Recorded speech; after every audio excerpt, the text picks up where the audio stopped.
आखिरकार यूक्रेन ने पल्ला झाड़ ही लिया। कल को यूक्रेनी राष्ट्रपति के सलाहकार ने भारत और चाइना को कम बुद्धि वाला बता दिया था, लेकिन अब यूक्रेन के तरफ से क्या ऑफिशियल बयान आया। और जहां एक तरफ ये सब कुछ चल रहा है तो वहीं दूसरी तरफ अचानक से रूस ने भारत से क्यों जहाज मंगवाने शुरू कर दिए, चाइना को छोड़कर। क्या चाइना से डर गया है रूस? जानेंगे जियोपॉलिटिक्स में क्या कुछ चल रहा है। बहुत सारी चीजें चल रही हैं और बहुत कुछ है जानने को। आइए जानते हैं इन खबरों को विस्तार से। हमने आपको बताया था कि किस तरीके से यूक्रेन के जो राष्ट्रपति हैं उनके सलाहकार, उन्होंने एक बयान दे दिया। माइकोलो पोडोल्याक ये नाम है उनका, और उन्होंने बयान क्या दिया, जिस बयान का मतलब ये था कि चाइना, भारत और तुर्की के लोगों के पास कम बुद्धि है, जिसकी वजह से ये दूर तक नहीं सोच पाते और नहीं सोचने की वजह से ये ऐसे फैसले ले रहे हैं। कहने का अर्थ उनका ये था कि यूक्रेन वार में खुलकर आओ और रूस के खिलाफ खुलकर बोलो। पर ये भी बात उन्होंने कही कि हाँ, हमें पता है कि ये चंद्रयान पर चले गए हैं और भी चीजें हो रही हैं, लेकिन ये एनालाइज नहीं कर पा रहे हैं अपने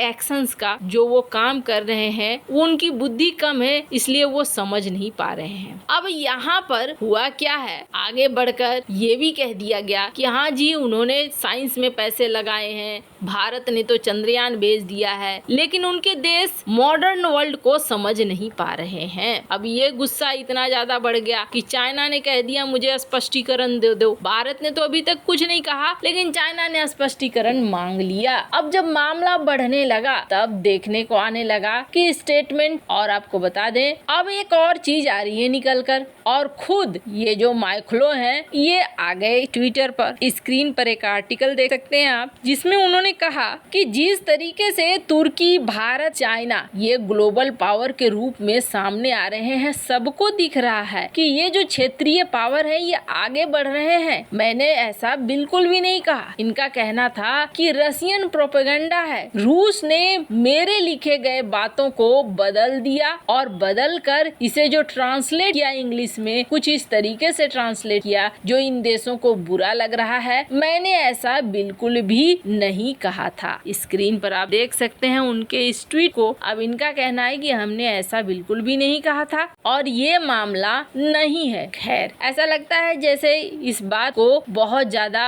अब उछाल नहीं मिलेगी और मामला यहीं खत्म हो जाना चाहिए, क्योंकि आखिरकार यूक्रेन के जो सलाहकार हैं वो इन चीजों को मान रहे हैं। वैसे भी यूक्रेन इस पोजीशन में नहीं है कि अपनी बात किसी तरीके से मनवा सके। धीरे धीरे यूक्रेन की तरफ ध्यान देना भी अब देश बंद कर देंगे। जहां एक तरफ ये सब कुछ हो रहा था तो वहीं दूसरी तरफ आजकल रूस क्या चाइना से डरा हुआ है, और रूस कुछ ऐसे फैसले ले रहा है जिन फैसलों को देखकर आप कहेंगे कि रूस का धीरे धीरे चाइना पर से भरोसा खत्म हो रहा है। और ये खत्म होता हुआ भरोसा तब से हमें देखने को मिला जब सऊदी ने एक मीटिंग रखी थी और चाइना ने कहीं न कहीं यूक्रेन का समर्थन जैसा कर दिया था। पूरी तरीके से तो नहीं, लेकिन शांति समझौते में इन्होंने कहा था कि शांति समझौता बहुत अच्छा रहा, जबकि रूस ने कहा था कि जो प्रस्तावित शांति समझौता है सऊदी अरब की मीटिंग में वो बकवास है और ऐसा कुछ भी नहीं होने जा रहा है। तब वहाँ पर देखने को मिला कि चाइना और रूस थोड़े थोड़े एक दूसरे से कटे हुए नजर आ रहे हैं। उसके बाद चाइना और रूस के बीच में दूरी फिर देखने को मिली जब व्लादिवोस्तोक को फिर से अपना दावा ठोक दिया चाइना ने, और तब जाकर रूस ने चाइना के नए मैप का विरोध भी किया। और अब आपको बता दें, सिर्फ इसी सेक्टर में नहीं, रूस को समझ में आ गया है कि आने वाले समय में चाइना उसके लिए बहुत बड़ी समस्या खड़ा कर सकता है, और इसके लिए रूस ने उपाय निकालना शुरू कर दिया है। अब बात क्या है? बात दरअसल ये है कि साइबेरिया में ये जो इलाका देख रहे हैं, बहुत सारे रूस के प्लांट हैं, और ये प्लांट कई तरह की चीजों के हैं। एक इसमें से जो सबसे महत्वपूर्ण खनिज के कई सारे प्लांट हैं वो है अलुमिना। अलुमिना जो कि बहुत सारी चीजों में काम आता है, हथियार से लेकर घर के बर्तन तक कई चीजों में अलुमिना का इस्तेमाल होता है। अब साइबेरिया में जो ये इसके रिफाइनरीज थे और इनके प्रोडक्शन सेंटर थे, वो ज्यादातर अल्युमिनियम मेटल खरीदा करते थे यूक्रेन से और ऑस्ट्रेलिया से। यूक्रेन पर तो हमला ही हो गया। यूक्रेन दुनिया का दूसरा सबसे बड़ा अल्युमिनियम प्रोड्यूस करने वाला देश है। तो वहीं उसके बाद है ऑस्ट्रेलिया। जहां यूक्रेन पर हमला हुआ तो यूक्रेन ने अल्युमिनियम की सप्लाई बंद कर दी और ऑस्ट्रेलिया ने क्या किया, ऑस्ट्रेलिया ने बैन लगा दिया कि रूस को हमें सप्लाई नहीं करना है। तब रूस चला गया चाइना के पास। चाइना के यहाँ भी अल्युमिनियम का प्रोडक्शन अच्छा खासा होता है और इन्होंने खरीदना शुरू कर दिया क्योंकि चाइना के ऊपर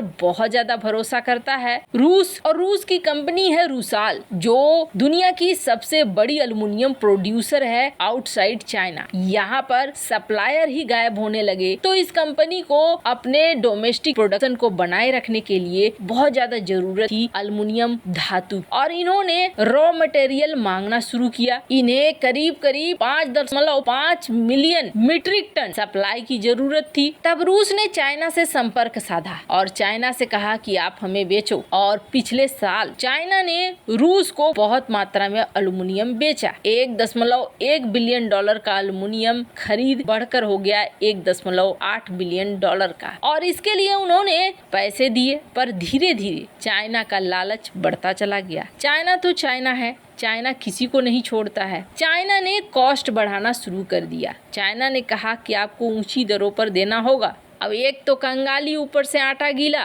पहले से युद्ध में फंसा हुआ है रूस और ऊपर से और पैसे देने होंगे। रूस को अब समझ में नहीं आने लगा किसका साथ पकड़े और रूस ने फिर भारत को संपर्क साधा। भारत को संपर्क साधा तो इस साल के जो 6 महीने हैं उस 6 महीने का रिपोर्ट आया। उसे देखकर एक बार को आंखें फटी की फटी रह गई। क्यों? 2022 में हमने रूस को कोई अल्युमिनियम एक्सपोर्ट नहीं किया था, लेकिन अभी रूस को करीब 2 lakh metric ton aluminium supply किया गया। चाइना के साथ उसे दिक्कत हो रही है, लेकिन अब रूस चाहता है कि अल्युमिनियम के सेक्टर में भारत के साथ उसका व्यापार लंबा चले। अल्युमिनियम का इस्तेमाल रूस कई चीजों में करता है, जैसा कि मैंने पहले भी कहा। इस वक्त अल्युमिनियम एक बहुत खास धातु है रूस के लिए और यहाँ पर ही देखने को मिल रहा है कि चाइना रूस को झटके दे रहा है। चाइना किसी का भी नहीं है, ये चीज रूस भी समझ रहा है और कहीं न कहीं